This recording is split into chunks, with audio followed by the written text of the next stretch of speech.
Hello everyone, how you doing? It's Pete, also known as Snalydo, here to give you another one of our first looks of one of the games called Kubifaktorium. This game is a settler building game which allows you to have people to be brought into your settlement, and from there you get to build your town. Now, from this portion of the game that we saw at the beginning, it allows you to pick different types of starting people. You can either have, for instance, 6 people, just regular settlers to move around with, or settlers and animals, or just like one settler and some animals. So it all depends upon how difficult you want to make it. Now, from the gameplay that I saw, it was pretty much a standard type of colony management building type game. Now it was a little difficult to play in the beginning. There was no real tutorial, so I kind of had to use my intuition for the other previous games that I ended up playing to allow myself to get the knowledge of what I was doing. Now, going through the process, I kind of just started with the normal thinking of when I played RimWorld. And I was just like, okay, we gotta farm some materials, get some stockpiles, put some farms down, and then start building housing or something to do from there. And when I did that, I was like, okay, cool.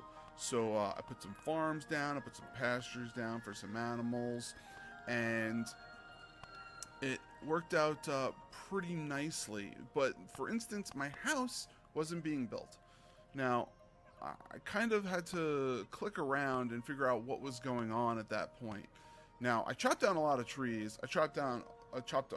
Mined a bunch of rocks, and they were just sitting there, and I didn't understand why they weren't being moved into my stockpiles. So then I had to go into my stockpiles and pick every specific item that I wanted to be placed into that stockpile. So I ended up placing the wood, the rocks, all of those things into those stockpiles to then allow them to be transported into what I thought would be the building of the house. And when I clicked on the house, it would say, cannot be built, missing supplies. And then I started realizing, okay, so if I click on the buildings, it'll actually tell me what I need to do. So I then clicked on the house and it says, needs to build supplies.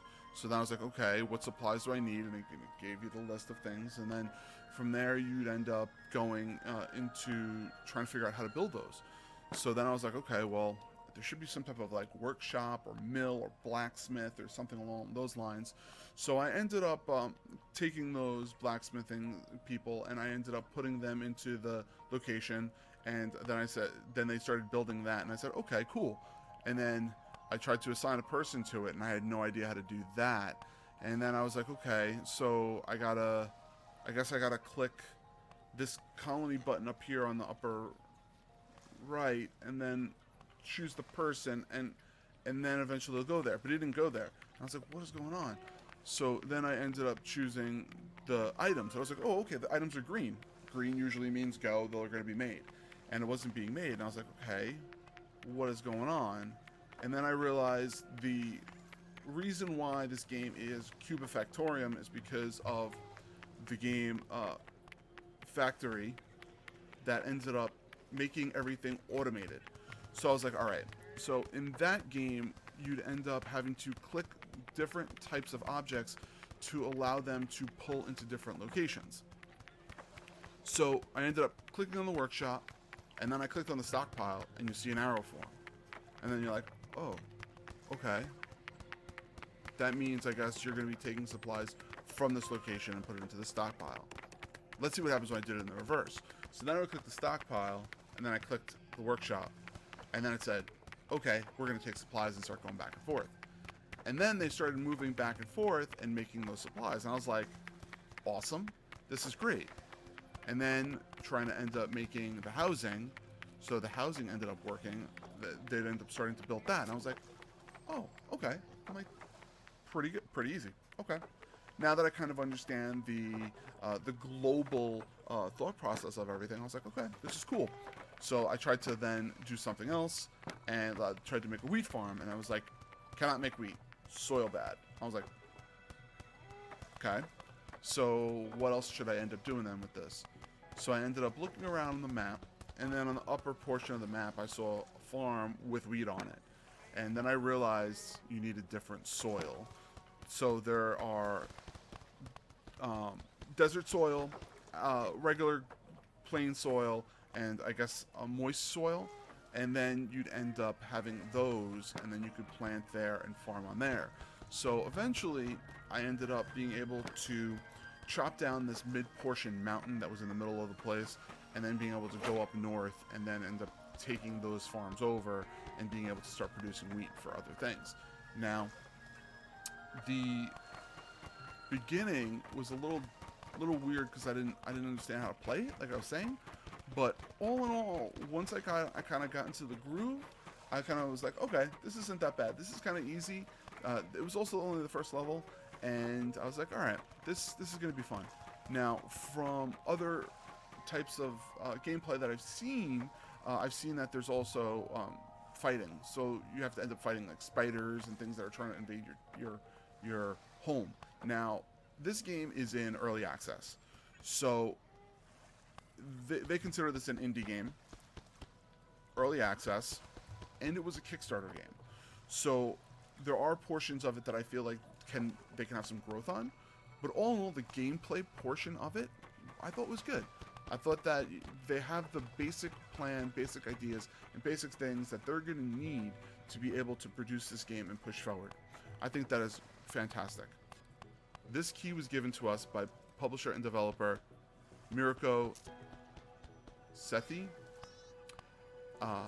and we ended up kind of taking this key, and we wanted to see what could be done, and I liked it. As for the graphics of it, it's pixel art. It's an indie game. Most indie games are pixel art. Now, I like the pixel art look and feel. I thought this was a little over pixely. Like, they just decided to go, hey, we're going into paint, we're picking the boxes, and we're going to make the most boxy things possible and make them three-dimensional. It was a little, how else can I put it? It was a little, and I thought they could have done a lot better on that. But being that it is a pixel art, it was okay. Now, as for the replay value of it, it's fun. I would like to end up getting a little farther in the campaign to see how much you can do, to see what else you can do. So I'm going to continue to probably play this off stream and see how far we can get, and more than likely we're going to end up trying to put something else later on once we've completed it. This game is out right now on early access on Steam.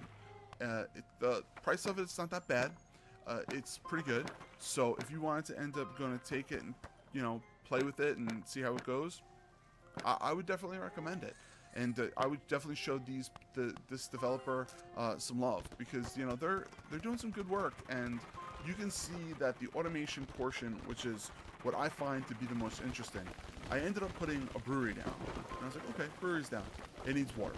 Okay, where do we get the water from? The well. The well. We're going to take the water and we're going to put it in the stockpile. Boom, water, well, stockpile. Perfect. Great. And then it said we need flowers. So I ended up taking one of our lots, clicking it, changing it over to flowers, and they ended up just starting to take the flowers and moving it over. It was great. I thought that the automation portion of this worked out very, very well and was working pretty flawlessly. And I think that they have a very, very solid base for what could be a very, very large game. Just like RimWorld, when it originally was published, it was a very, very small scale. It had very few little details in it that allowed you to create the world and environment that you wanted. And with Kubifaktorium, definitely have that also. It definitely can be seen as something that you'd have to worry about some internal conflicts between your civilians.